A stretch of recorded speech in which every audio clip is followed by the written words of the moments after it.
Teacher, writer, reading advocate Kelly Gallagher once said, "The kids who read the most do the best in school." In this Reading Mannequin Challenge, our students were helping to promote a faculty book club. Ultimately, it piqued their curiosity, and they were soon asking questions to find out more about our choice to see if it was something that they actually wanted to read too, which many ended up going that direction and reading the book along with us.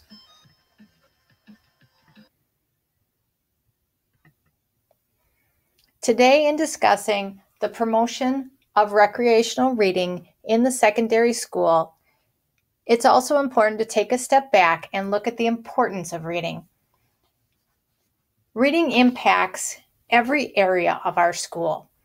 And Zhang wrote, "If reading skills are improved and the connection between the left hemisphere and frontal lobe strengthens, studies show that not only do reading scores improve, but so do social studies scores, math scores, and science scores."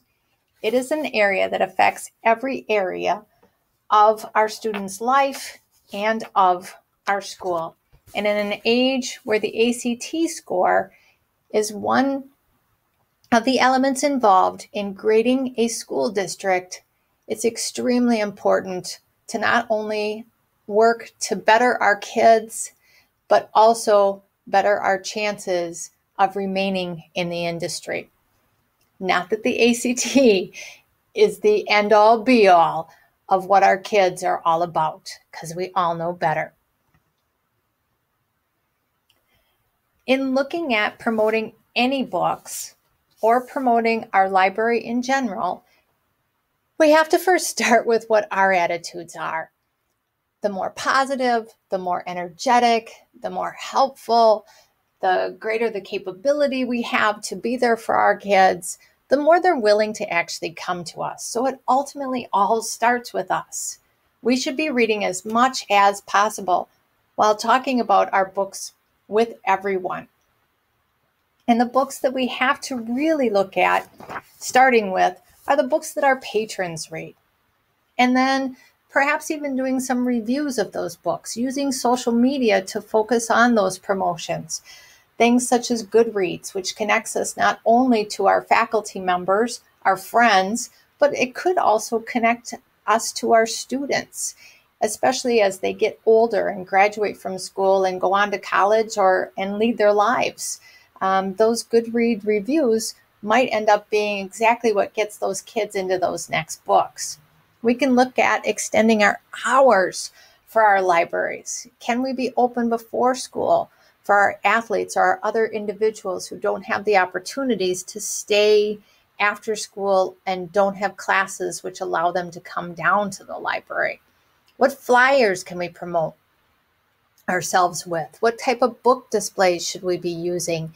And then what other fun things can we do to actually pique that curiosity and get our kids just in our library so that they're more likely to grab a book and check it out? Up top are a couple of pictures that I did of a bulletin board, which was, what are your all-time favorite books, faculty?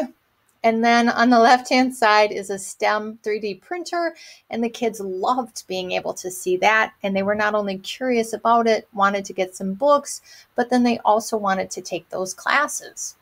On the right-hand side is a couple of senior girls who are helping to blow up balls so that we had some alternate seating for kids. And on the bottom, I team taught with a science teacher a breakout EDU to get the kids into the library. Student book clubs are always a thought. Many of the articles talked about having the kids help choose the books, and the promos would be done by the kids. Trying to find grants so that kids could actually keep the books and develop their own libraries and then share those books with their friends, perhaps even bringing those friends back to the book clubs. And then both of the articles by Hurd and Jensen mentioned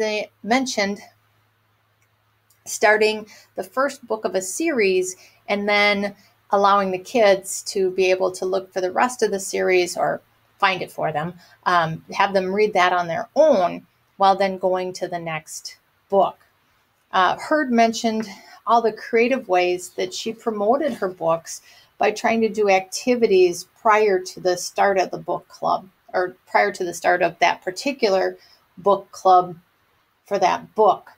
So whether they were going to be meeting to start looking at the book Hunger Games and having the kids break up into groups, and they're given 12 cards showing different items needed for survival. So they had to work together to prioritize the items and then justify their answers, so that tied into the Hunger Games book.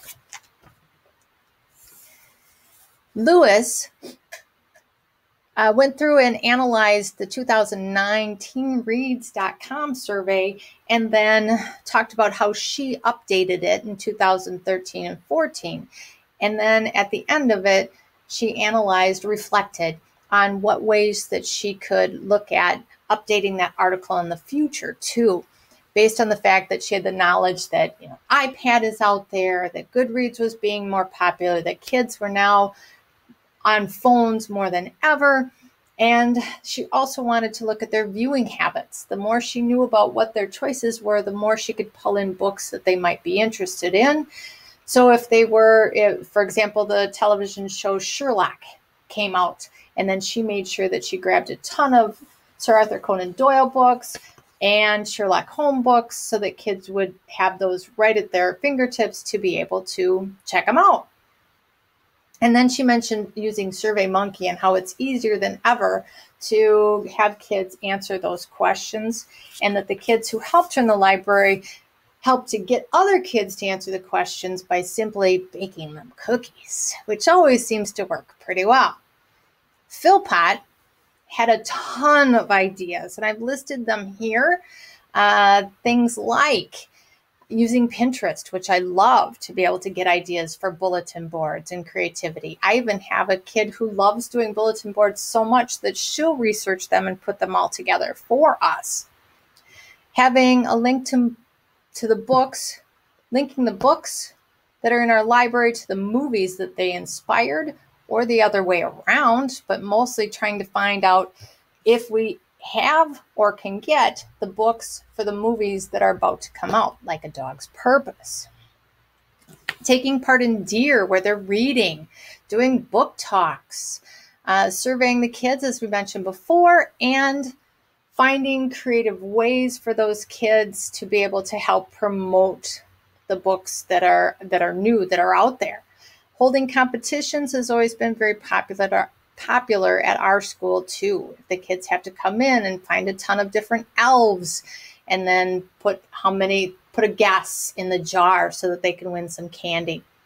Finally, having staff be included as much as they possibly can. Every kid has their favorite teacher, and when they find out what that favorite teacher is reading, they might be more inclined to try it. And if the teacher can try that book, and if the teacher can start to talk about the books that he or she is reading, that draws the kids in too.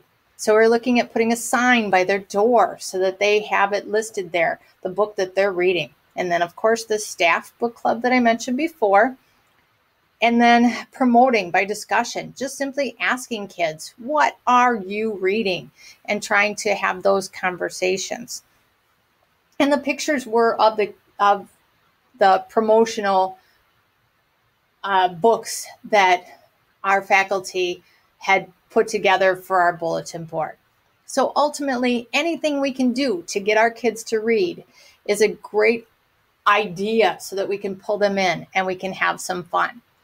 So thank you and have a great week.